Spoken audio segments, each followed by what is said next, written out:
An innovative project is offering a solution to one of our country's most pressing issues. Yes, there are many. I'm referring to housing. Answering a question in Parliament, Minister of Human Settlements, Mamoloko Kubai, revealed that at least 1.9 million households live in informal dwellings. Urban think tank Empower is rolling out what it says is a radical housing model to address this. So how exactly are they planning to do it? How does it all work? Making time for me today, the MD, the Managing Director, Delana Finlayson, making time for us here on ENCA to talk more about this initiative in Khayelitsha. Delana, hello to you. Good afternoon. Thanks for your time. Just help me understand, what is this exactly? What are you trying to solve for us? Hi, good afternoon. Thank you so much for having me on this afternoon. Well, housing in Cape Town, well, across the country really, is a huge problem, and we are trying to offer an alternative model to the RDP solution. We think there are better ways to solve the crisis, and we have, over the past 10 years, worked very hard to prove our pilot project and our model, and it works. So we're ready to scale it up and roll it out to really make an impact in the Western Cape. Paint a picture for me. How does this model try and achieve that? Well, first of all, I think we are trying to be innovative in the solutions that we offer. I mean, we know that the city of Cape Town is running out of space. If you go and you look at the Google Earth images over the last 20 years, you can very quickly get a real sense of how the population has grown in informal settlements.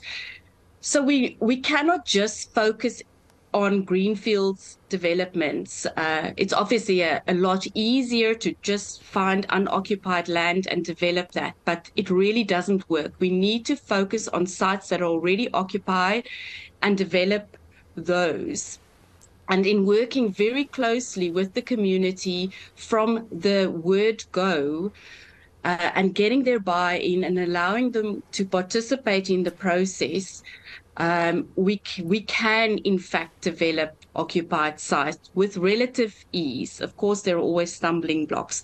But what we've done is we've developed a housing typology, which is double story, a duplex unit with living areas on the ground floor and sleeping spaces, separate sleeping spaces, in fact, for adults and children on the first floor. So that this allows us to create a higher density. It optimizes the efficiency of the land use. In fact, in our pilot project, we were able to free up approximately 30% of the site area. This allows us to create playgrounds. We are building a community center, which of course is not possible, and you don't see this in the normal RDP model. Yeah, and I really think, just to put emphasis on this, is that the community participation is what ultimately makes the model successful.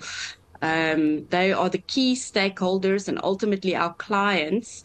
And it's something that you don't see in the RDP program, where people are assigned houses outside their existing communities. We're trying to keep the communities together. If you look at the pilot project, it's interesting that some of well, in fact, most of the residents have been living there since the 80s.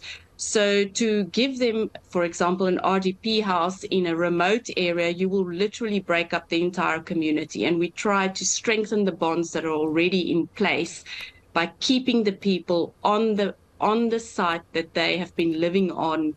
But I imagine it's also, I imagine it's also keeping them where they are, because that is what they're calling home, but better quality housing as well, because the sense given over the last two to three decades is it's a case of quantity over quality. And then what happens, these houses start breaking. We know how wet Cape Town can get during the winter season as well. So I imagine this is quality over quantity. Absolutely.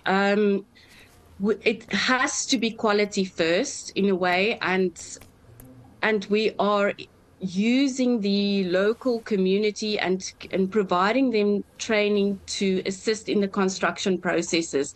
But ultimately, we're in it for the long haul. We don't want to develop houses that in 5 years or 10 years time from now will be falling apart. They need to be there. They need to be a testament to what is possible if things are done right. We specifically focus on sustainable construction methodologies. We want to create comfortable homes where there is real consideration for thermal comfort in the first place, houses that are warm in winter and cool in summer, and that the community would like to call home. Yeah, a place of pride as well. Take ownership and a place of pride for them as well. I'm going to say thank you very much indeed for this afternoon, Delana. I'll tell you why I'm going to leave it very briefly. Delana Finlayson is the MD of Urban Think Tank Empower. There's a lot more to that story. Please do yourself a favor. Go and Google it as well. There's an incredible write-up about it. The reason I need to come out of